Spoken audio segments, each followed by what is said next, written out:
Assalamualaikum warahmatullahi wabarakatuh. Kita bertemu kembali. Di sini saya akan berbagi koneksi antar materi tentang pembelajaran berdiferensiasi. Materi modul 2.1a pada pendidikan program guru penggerak. Apa dan bagaimana menerapkan pembelajaran yang berdiferensiasi?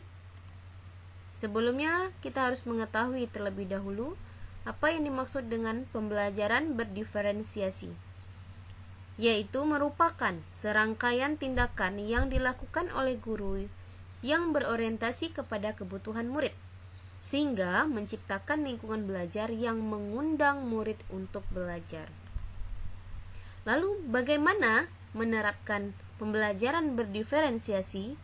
Langkah yang pertama ialah melakukan pemetaan. Apa yang dipetakan? Kebutuhan murid. Kita akan memetakan kebutuhan murid berdasarkan beberapa kategori. Bisa berdasarkan kesiapan belajar murid, berdasarkan minat murid, ataupun berdasarkan profil belajar murid. Berbicara tentang kesiapan belajar murid, itu ialah kapasitas murid untuk mempelajari materi baru. Kita bisa menggunakan tombol equalizer atau de-equalizer yang diadaptasi dari Carroll and Tomlinson. Kita bisa memahami kemampuan atau kesiapan murid dengan tombol berikut. Apakah dia akan semakin ke kanan atau masih berada di kiri? Yang bagian kiri dari sederhana hingga yang ke kompleks. Tombol ini bisa digunakan untuk mempermudah kita menilai kesiapan belajar murid. Terkait dengan minat murid, kita harus memperhatikan keberagaman minat murid. Misalnya, minatnya terhadap sains, seni, olahraga, dan yang lainnya.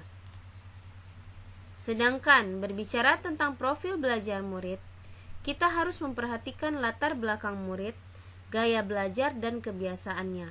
Apakah murid itu lebih senang dengan mendengarkan atau melihat, atau dia lebih suka dengan praktek langsung.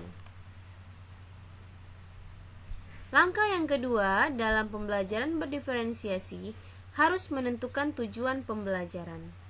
Tujuan pembelajaran disesuaikan dengan kompetensi dasar yang akan dicapai.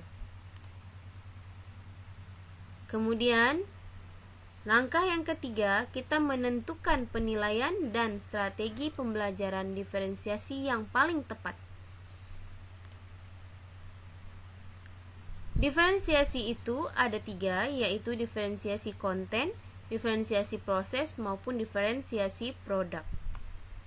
Konten berkaitan dengan materi yang dipelajari, sedangkan diferensiasi proses terkait dengan kegiatan pembelajaran yang diciptakan.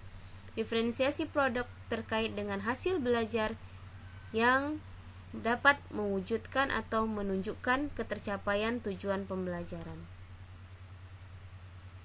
Lalu apa hubungan materi ini dengan materi-materi sebelumnya? Kita akan lihat.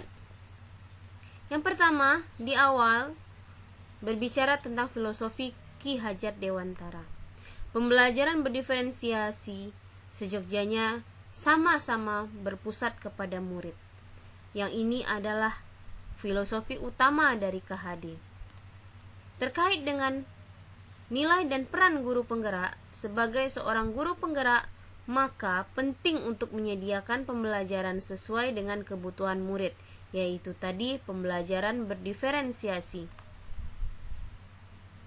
Sedangkan visi sebagai guru penggerak ialah melalui pembelajaran diferensiasi ini mampu mewujudkan learning community sesuai kebutuhan murid, sehingga nantinya akan mampu menuju merdeka belajar.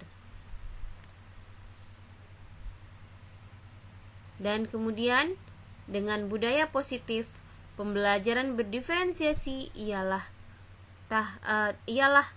wujud dari budaya positif itu sendiri. Begitu pula sebaliknya, di dalam budaya positif kita bisa mewujudkan pembelajaran berdiferensiasi. Itulah koneksinya, saya ucapkan terima kasih. Sampai bertemu kembali di materi-materi pendidikan guru penggerak berikutnya. Jangan lupa subscribe-nya. Wassalamualaikum warahmatullahi wabarakatuh.